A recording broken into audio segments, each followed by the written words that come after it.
High-tech merupakan buah pemikiran modern abad ke-20 yang mempopulerkan penggunaan material industri.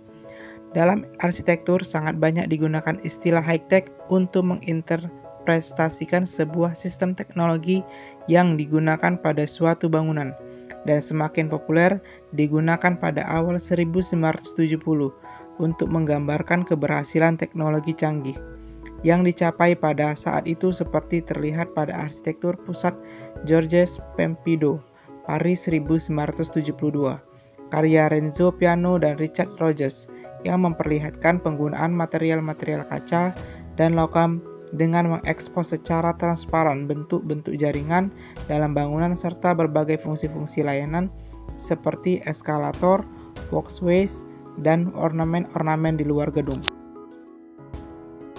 Pada akhir abad ke-20, arsitektur high-tech juga dikenal sebagai modernisme akhir atau ekspresionis struktural adalah sebuah gaya arsitektur yang muncul pada 1970-an.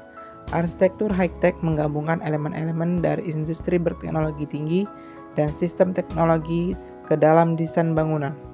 Arsitektur high-tech muncul sebagai modernisme yang mengalami perubahan dari ide-ide sebelumnya yang dibantu oleh kemajuan teknologi bahkan lebih dalam mencapai teknologi. Arsitektur high-tech ini berfungsi sebagai jembatan antara modernisme dan postmodernisme. Pada 1990-an, arsitektur high-tech menjadi lebih sulit untuk membedakan dari arsitektur postmodern. Arsitektur high-tech menurut Colin Davis 1998 dalam bukunya High-Tech Architecture, pengertian high-tech dalam arsitektur berbeda dengan high-tech dalam industri. Bila dalam industri, high-tech diartikan sebagai teknologi canggih seperti elektronik, robot komputer, biji silikon, mobil sport, dan sejenisnya. Sedangkan dalam arsitektur, high-tech diartikan sebagai suatu aliran arsitektur yang bermuara ide gerakan arsitek modern yang membesar-besarkan kesan struktur dan teknologi suatu bangunan. Menurut Carles Jenks dalam buku High-Tech Mania, elemen servis dan struktur pada suatu bangunan high-tech hampir selalu diperlihatkan di eksteriornya sebagai ornamen dan ukiran. Bangunan high-tech juga diperlihatkan dengan menggunakan kaca buram maupun transparan. Pemipaan yang saling tumpang tindih, tangga, eskalator, dan lift juga warna-warna yang cerah bertujuan membedakan fungsi masing-masing elemen struktur dan servis. Karakteristik high-tech. Yang pertama, inside out. Bagian interior yang diperlihatkan keluar dengan menggunakan material penutup yang transparan seperti kaca, fungsi-fungsi yang umumnya tertutup atau ditutupi namun ditonjolkan keluar seperti fungsi servis dan utilitas. Yang kedua, celebration of process. Penekanan terhadap pemahaman mengenai konstruksinya sehingga muncul suatu pemahaman dari seorang awam ataupun seorang ilmuwan. Sebagai catatan yang ditulis oleh Carles Jenks mengenai Norman Foster, yaitu ciri khas dari pekerjaan Norman Foster yang terkesan dapat mengungkapkan sesuatu yang lebih daripada arsitek manapun dalam cara menyelesaikan dengan ide-ide cemerlangnya yang mengembangkan suatu rancangan sesuai zamannya sehingga kegunaan dan tampak dari bangunan tersebut merupakan suatu mekanisme yang sempurna. Yang ketiga, transparan, pelapisan, dan pergerakan. Ketiga kualitas keindahan ini hampir selalu ditonjolkan secara jelas tanpa terkecuali. Kegunaan yang lebih luas dari kaca yang transparan dan tembus cahaya. Pelapisan dari pipa-pipa saluran, tangga dan struktur, serta penekanan pada eskalator dan lift sebagai suatu unsur yang bergerak merupakan karakteristik dari bangunan high-tech. Yang keempat, pewarnaan yang cerah dan merata. Hal ini ditunjukkan untuk memberikan perbedaan yang jelas mengenai jenis struktur dan utilitas, juga untuk mempermudah para teknisi dalam membedakannya dan memahami penggunaannya secara efektif. Pada karya Richard Rogers, yaitu menggunakan Pompidou Center dan Imo's Factory menggunakan warna-warna yang cerah. Yang kelima, a lightweight filigree of tensile members. Baja-baja tipis penopang merupakan kolom Doric dari bangunan high-tech.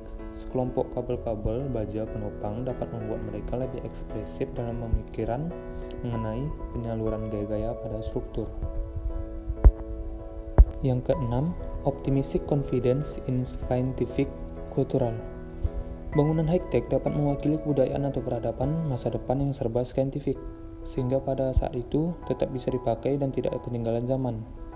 Hasil yang lebih mendalam pada suatu metode kerja, perlakuan pada material, warna-warna, pendapatan dibandingkan dengan prinsip-prinsip komposisi.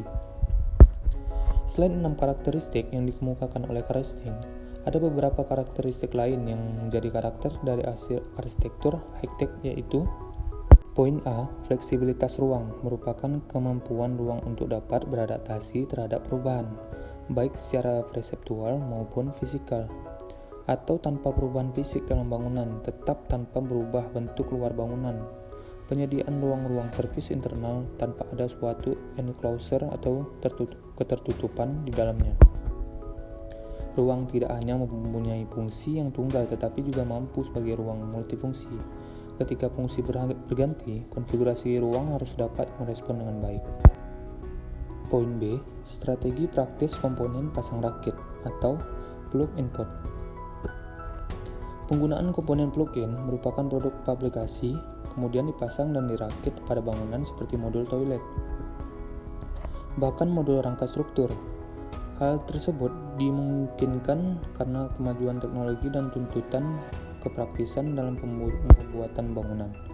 Komponen plug-in pod dapat dilepas dan dipindah, diganti dengan plug-in pod yang baru. Dan yang terakhir, C. Structural expression. Ekspresi bangunan dicapai melalui eksplorasi teknologi dan pemilihan bentuk struktur dan material seperti baja, pipa, kaca sebagai unsur utama bangunan dalam era struktur modern, yang menunjukkan ikatan arsitektur dengan teknologi tinggi yang ada sekaligus memiliki fungsi sebagai respon terhadap lingkungan. Selanjutnya, saya akan menjelaskan mengenai tokoh dan karya arsitektur high-tech.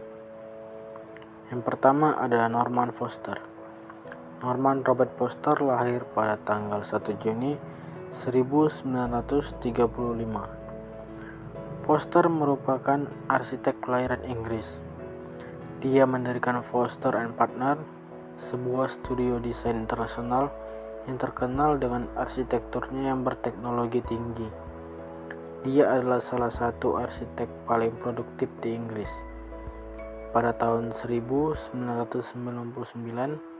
beliau diberi Pritzker Architecture Prize yang sering disebut sebagai hadiah Nobel Arsitektur. Pada tahun 2009, Foster meraih Prince of Asturias Award dalam kategori seni. Sedang pada tahun 1994, dia menerima medali emas AIA. Foster juga terkenal dengan desainnya yang canggih dan teknologi tinggi. Gayanya telah berkembang menjadi modernitas. Pada tahun 2004, Foster merancang jembatan tertinggi di dunia, yaitu Millau Viaduct di Prancis Selatan.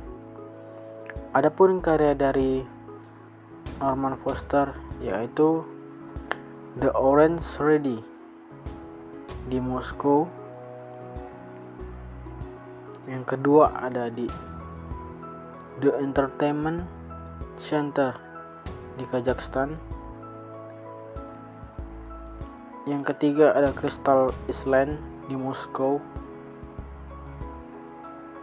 Yang keempat, Building for the Greater London Authority. Yang kelima, Almaty Twin Tower, Kazakhstan. Tokoh yang kedua yaitu Richard Rogers.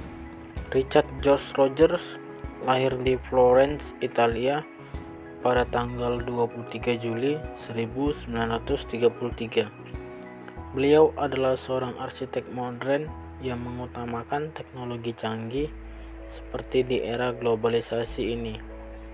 Beliau terkenal karena mendesain Pompidou Center di Paris dengan Renzo Piano dan untuk Lloyd of London Building di London.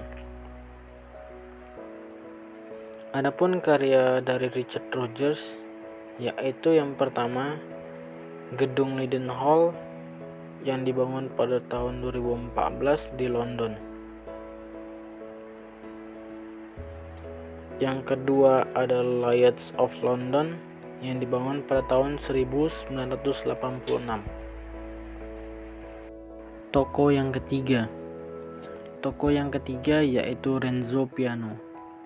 Renzo Piano lahir pada tanggal 14 September 1937. Ia dijuluki seorang Pritzker Prize Laureate, seorang arsitek yang terkenal dengan berbagai proyek ikonik yang memadukan arsitektur dan teknik. Karya Renzo Piano disebut berteknologi tinggi dan postmodernisme yang berani. Renovasi dan perluasan perpustakaan dan Museum Morgan tahun 2006 menunjukkan bahwa ia memiliki lebih dari satu gaya. Interiornya terbuka, ringan, modern, alami, lama, dan baru pada saat bersamaan. Adapun karya dari Renzo Piano yaitu yang pertama Center Georges Pompidou yang dibangun pada tahun 1977 di Paris, Prancis. Karya yang kedua yaitu Porto Antico yang dibangun pada tahun 1992 di Genova.